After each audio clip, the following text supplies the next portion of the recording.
पिछले 2-2.5 वर्षों से यहाँ चल रही है, उसके बिना परमिशन का ही यहाँ काम कर रहे थे। जो माइनिंग की काम हो रही थी उसका परमिशन मतलब उस समय तक नहीं आई है। DGMS का भी परमिशन नहीं था, ECL का भी परमिशन नहीं था, लेकिन मौखिक रूप से शायद ECL ने परमिशन दिया था, जिसके एवज में वो लोग पूरी माइनिंग का काम आप देख रहे होंगे चारों तरफ, जो मिट्टी कटिंग का काम ये लोग लगातार कर रहे थे।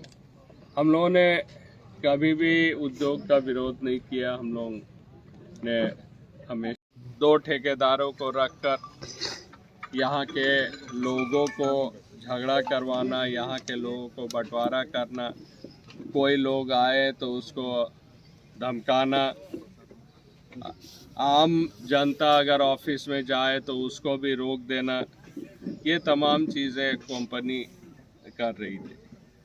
कंपनी हमेशा 2 लोगों के प्रोत्साहन पर ही आगे का काम कर रही थी। तो जिसका हम लोगों ने विरोध किया, जो आम लोगों को यहाँ नौकरी मिलनी चाहिए, पिक एंड चूज नहीं होना चाहिए। जो लोग अपने गांव से लोगों को ले आके यहाँ पर नौकरी देने के काम कर रहे हैं, जो लोग अपने रिश्तेदारों को ही यहाँ ढुकाने का काम कर रहे हैं, और गरीब जो लड़का है यहाँ का, इन लोगों को ये लोग यहाँ पर काम में ढुकने नहीं देते। तो इन तमाम चीज़ों का हम लोगों ने पहले से ही विरोध करते आए।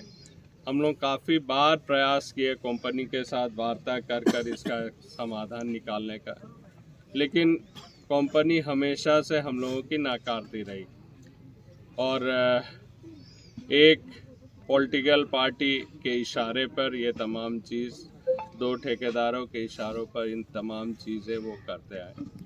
तो ये तमाम जो सिचुएशन आज के दिन है, हम समझते हैं इसके लिए पूर्ण रूप से कंपनी जिम्मेवार है, और इसका मेन दायित्व भास्कर सरकार है, जो यहाँ के जनरल मैनेजर है। अगर कंपनी चाहती तो आम लोगों को लेकर, यहाँ के लोगों को लेकर बैठकर ये तमाम चीज़ों की समाधान निकल सकती थी। सिर्फ यहाँ नहीं, शामपुर भी वो इसी तरीके से जोर ज़बरदस्ती रैयतों की ज़मीन को काट कर वो काम करने की कोशिश कर रही है। वहाँ भी लगातार वहाँ की जो कमेटी है वो लड़ाई करते आए हैं, लेकिन वहाँ भी किसी को नौकरी के लोभ देकर, किसी को पैसा देकर, प्रलोभन देकर वो वहाँ के जनता को आपस में भिड़ाने की काम कर रहे हैं। तो कंपनी अपनी रवैया को सुधारे। कंपनी अगर यहाँ काम करना चाहती है तो यहाँ के लोगों को लेकर चले, और नहीं तो फिर कोल इंडिया प्रबंधन या ECL प्रबंधन को सोचनी चाहिए, जो MDO मोड जो है, ये जो आम यहाँ के सोसाइटी को विभाजन करने की कोशिश कर रहे हैं, ऐसे MDO मोड को बंद करके ये डिपार्टमेंटल चलाए, और डिपार्टमेंटल चलाकर यहाँ के लोगों को रोज़गार दे। ऐसे तो हम लोग यही आशा करते हैं जो जल्द से जल्द कंपनी लोगों के साथ, यहाँ के लोगों के साथ वार्ता करके इसकी समाधान निकालेंगे।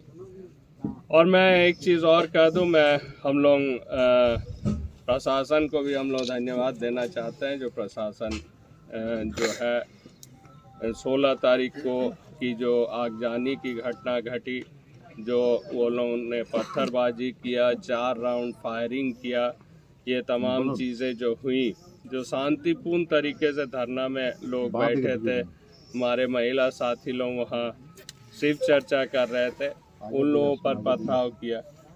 तो ऐसे तत्वों पर प्रशासन त्वरित कार्रवाई किया और सख्त रूप अपनाए। भविष्य में भी हम समझते हैं जो कोई भी व्यक्ति, चाहे वो कोई भी हो, या कानून को अपने हाथ में लेने की अगर ज़रूरत करेगी तो झारखंड में हेमंत सोरेन की सरकार है। हेमंत जी की सरकार में प्रशासन जो है, पुलिस प्रशासन कड़ाई से वैसे तत्वों के विरुद्ध में कार्रवाई करेगी, और मतलब वैसे लोग जो मतलब कोई भी अड़चन पैदा करने की कोशिश करेगी, निरसा में कानून व्यवस्था में अशांति फैलाने की करेगी, हम लोग प्रशासन से मांग करेंगे तो ऐसे लोगों पर इमीडिएटली कार्रवाई करें। धन्यवाद। आप तो लगातार